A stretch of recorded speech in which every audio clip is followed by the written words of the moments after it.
हदीस शरीफ में आता है, एक दूसरे से हसद ना करो। ला तनाजशु, एक आदमी की सेल पर आप चीज को महंगा करके खरीदने की कोशिश मत करो कि एक ने रेट लगा दिया, उसका मामला उसके साथ तय हो गया, अब आप उसको कहते हैं कि मैं आपको इससे बढ़ा के देता हूं। ये काम मत करो। ला तबागजू, एक दूसरे के साथ बुग़्ज़ मत रखो। ला तहासदू, एक दूसरे के साथ हसद मत रखो। वकूनु इबादल्लाहि इख्वाना, अल्लाह के बंदे बन के भाई भाई बन के रहो।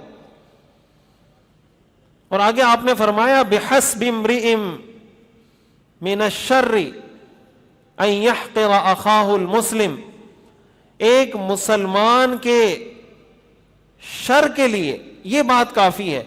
यानी अगर किसी आदमी के बारे में ये फैसला करना है कि ये बदतरीन आदमी है, आपने फरमाया उसके लिए ये बात काफी है कि वो अपने मुसलमान भाई को अपने से हकीर समझे।